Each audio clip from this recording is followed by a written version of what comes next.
La historia que no sirve para nada. Todos en algún momento nos hemos preguntado la utilidad de estudiar historia. Desde la primaria nos dijeron que se debe estudiar historia para conocer el pasado, pero esa es una respuesta demasiado simplista que solo nos lleva a otra pregunta: ¿para qué sirve conocer el pasado? Finalmente ya pasó. Entonces, de manera más profunda se argumenta: al estudiar historia, conocemos el pasado, solo así podemos comprender el presente y quizás hasta conocer, prevenir, corregir o asegurar el futuro. A los muy preguntones estas respuestas no les satisfacen, así es que seguimos preguntando ¿cómo? Es decir, ¿qué relación hay entre saber fechas, nombres y datos del pasado y comprender lo que hoy sucede? Más aún, ¿cómo es posible que eso nos haga adelantarnos al futuro y tomar las medidas adecuadas para corregirlo? Para muchos al final no hay respuesta satisfactoria, y entonces la respuesta es más simple aún, pues por cultura.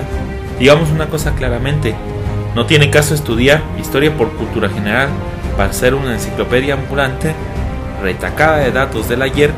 Eso es inútil. Los datos están en los libros y ahora en internet.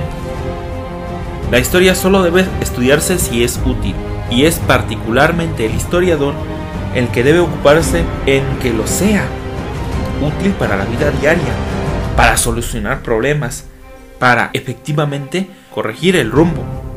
Gran parte de la historia es inútil en México, y a eso han dedicado los sacros guardianes de la historia oficial, a hacerla del todo obsoleta. Repetir eternamente los mismos dogmas históricos es una labor fatua. Por más títulos doctorales que tengan los que a eso se dedican, estudiar el mito de nuestro pasado perfecto jamás nos dará lección alguna. La historia no sirve para nada, no por lo menos como se explica en México. Por un lado se enseña de forma dogmática y en un estilo más ortodoxo y hasta inquisitorial que la religión, y cuando la historia no sirve para generar pensamiento crítico es del todo inútil. También dicen que estudiar el pasado sirve para no repetir los errores del futuro, pero cuando lo que se enseña dogmáticamente son mitos, es imposible corregir el futuro con esa base. Finalmente, el mayor problema se nos ha enseñado en México que tenemos una historia gloriosa. Y si todo ha sido perfecto y glorioso, pues no hay errores de los cuales aprender.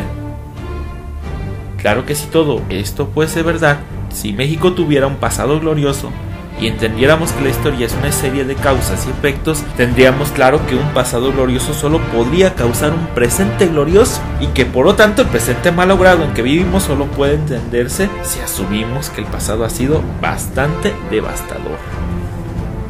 Si fuéramos todo lo que decimos que somos, seríamos una potencia mundial, y no lo somos.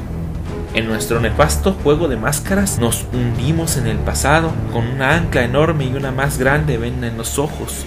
Un México que vive del mito de sí mismo y donde tenemos que reafirmar nuestra identidad de forma agresiva gritando: ¡Viva México, cabrones! Adicción al pasado y adicción a los mitos, eso es lo que México y el mexicano padecen. Como el adicto de cualquier tipo, el primer paso para solucionar un problema es aceptar que se tiene. El mexicano puede aceptar que estamos como estamos porque somos como somos, o vivir en la fantasía de que somos gloriosos aunque la realidad demuestre lo contrario, como parte de un complot mundial contra el país. La primera versión de la historia nos ofrece un futuro. La que enseña en general hasta el día de hoy es absolutamente inútil y solo nos unirá más en el pasado. Mitos y más mitos. La historia y los mitos se entrelazan hasta ser uno mismo, cuando se han enseñado por generaciones y sin derecho a cuestionarlos.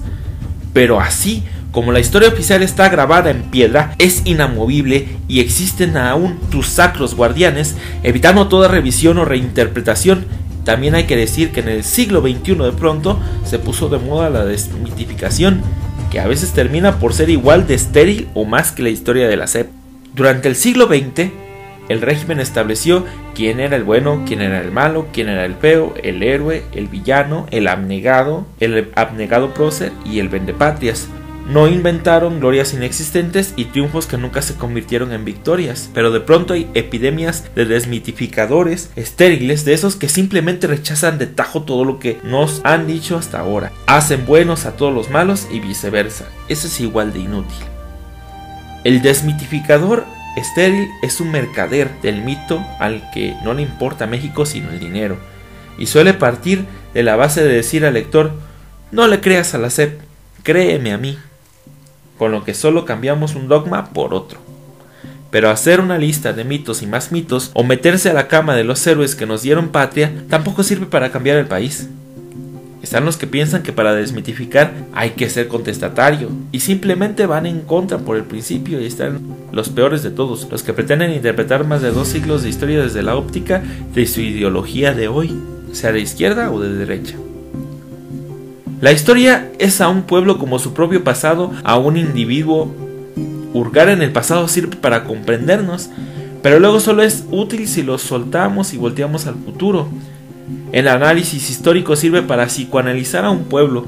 México tiene muchos traumas que le evitan progresar, que lo hacen enemigo de sí mismo. Desmitificar debe hacerse para superar el pasado y soltarlo para siempre, para superar traumas, para poder llegar a un futuro que hoy nos está negado. La historia dogmática y sus sacros guardianes no sirven para nada. El desmitificador estéril tampoco. Hay que desconfiar de todo. Aquel que en historia o en el que sea pretende tener la verdad absoluta y la única versión posible, la historia debe servir para generar pensamiento crítico, para hacer análisis, para comprender a profundidad el origen de nuestros traumas, para unirnos como pueblo y no para separarnos más. La telaraña mítica y las telarañas mentales. Una conquista hecha por los indígenas, 150,000 indígenas, en el ejército que al mano de Cortés tomó Tenochtitlán. Una independencia hecha por criollos, es decir, por españoles. Una revolución ganada por aristócratas como Madero, Carranza y Obregón. Un país conservador que honra a sus próceres liberales. Un pueblo guadalupano que alaba el laicismo. Una democracia sin demócratas y una partidocracia sin ciudadanos. Más o menos así de torcido está México. Los mexicanos tenemos arraigado en el inconsciente, porque memoria no tenemos, que descendemos de los aztecas y nos conquistaron los españoles, que nuestro pasado fue glorioso, que hubo una memorable guerra de independencia de 11 años, que el traidor de Santa Anna nos vendió, que los pobres son buenos y los ricos son malos, que Juárez fue el pastorcito que llegó al presidente y Porfirio Díaz fue un terrible dictador que sometió al pueblo, pero que tuvimos una gloriosa revolución que lo quitó del poder y nos llevó a la modernidad y a la justicia social. Ese discurso es la estructura mítica y falsa de nuestra historia que nos esconde que no descendemos de los aztecas, que España no conquistó México, que la independencia se dio más por azar, casualidad y coyuntura que por un plan, que México existe a pesar de su revolución y no gracias a ella, y que México nunca ha tenido un pueblo unido o un proyecto de nación. Con el pasado que nos han construido no tenemos futuro. Es por eso que es hora de construir otro, no basado en dogmas históricos, sino en la reflexión y la lógica, dos cosas que el régimen postrevolucionario trató de arrancar de la mente del mexicano. El problema es que los mitos son como las mentiras. Cuando se cuenta una, es necesario organizar toda una maraña que le dé sustento. Así pasa con nuestra historia.